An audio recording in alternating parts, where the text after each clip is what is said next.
Okay, hey everyone. I'm going to talk about the beautiful questions, and we'll talk about that today. Lastly, I'm going to talk about the use of the word no. Then we'll tie all of this up with tell me a story. The idea of tell me a story is I'm going to tell you the story and you tell me what the story is. How we're going to make that work, I don't know, but we'll figure it out. Okay, let's talk about the beautiful questions. As a senior leader, now I'm speaking to you all as senior leaders. As you listen to these long enough, you're gonna get everything John's got. And if you can't put it all together and become a senior leader out of that, you need to call me because you need some help. Okay. But the reality is this: senior leaders like to talk. The more senior we are, the more we like to talk. And that's really the opposite of what we should be doing. We should be listening. We like to give answers. Senior leaders like to talk and we like to give answers. And reality is we don't want to give answers. What you want is you want to own the question. This is master's level communications, folks. This is not for rookies. Master's level communications, you have to own the questions, not the answers. We know you know the answers or you wouldn't be the senior leader. You have to believe in that. You have to have that kind of confidence. It's not for you to have all the answers, but it is for you to have the great questions. So what is a beautiful question? Beautiful questions start like this. They start with who, what, when, where, how.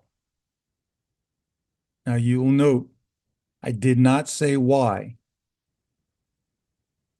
Why is not a beautiful question. Why is an attack question. Why is an assault on the brain. It's an assault. Will you get an answer when you ask why?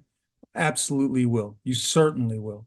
Will you get the answers you need from asking why? You will not. If you do, it was an accident. Or they simply said something you wanted to hear. Not needed to hear, but wanted to hear. You're a senior leader, you got to hear things, even the things you don't want to hear. Okay, so the beautiful questions start with who, what, when, where, how. That's how they start. Now, who? Who is another question I tend to leave in reserve because who can very often lead to finger pointing. We don't want finger pointing. When something goes wrong, and things go wrong all the time, it's not who did it, it's what happened. It's not why would we do something like that? It's what were we trying to accomplish? Okay. So, and we can get into a leadership, just a general leadership dialogue, and we'll do that later on about above the line leadership, below the line leadership, and the leadership competencies, and we'll talk about that later. What else makes a question beautiful? You know how they start now. Beautiful question is 11 words or less. 11 words or less. They are not compound questions.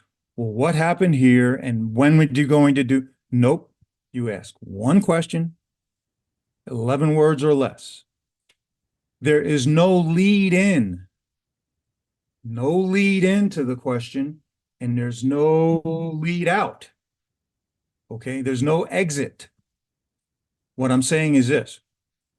Well, the reason I'm going to ask you this question is because ... No, ask the damn question. Well, the reason I asked you that question was blah, blah, blah, blah, blah. Nobody cares. You want the answer to the question. So stop watering it down. What that does is it waters it down. It camouflages the question. These are superfluous. They do nothing. If you want to hear the perfect way a question should not be asked, go to C-SPAN and listen to Congress. Oh my God, listen to any of the gazillion interviews they have with everybody. Listen to their question, and I dare you to find the question. Where is it? It's so buried with all the lead in and so buried with all the exit that somewhere in there, there's a question. You're a senior leader, you're not a congressman. Well, if you're a congressman, God bless you. If you're listening to this, you ought to. As a matter of fact, you ought to call me and get some serious help. Beautiful questions. That's the key. You're a senior leader, own the questions, not the answers.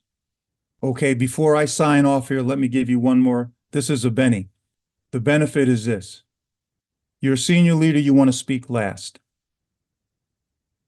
What? Yes, you want to speak last. If you have to open your own meeting and you say anything more than good morning, good afternoon, whatever time of day it is, the purpose of this meeting today is A, B, C, X, Y, Z, and then shut up and Chad, you're on. The key is this. If you want to really get information, you must speak last. If you speak first and give your opinion, you will get how many people in the room? 3, 4, 5, 6, 7, 8, 9, 11. You'll get 11 different versions of what you just said. Is that really helpful? Is that what you really want? Don't skew the room. You speak last. You speak last and you'll start picking up how other people feel, what they really think, and that may help you be a better leader. All right, folks, that's it with the beautiful questions. Remember, speak last. Who, what, when, where, not why, right? How. You got it. All right, folks, we'll talk to you later. Out here.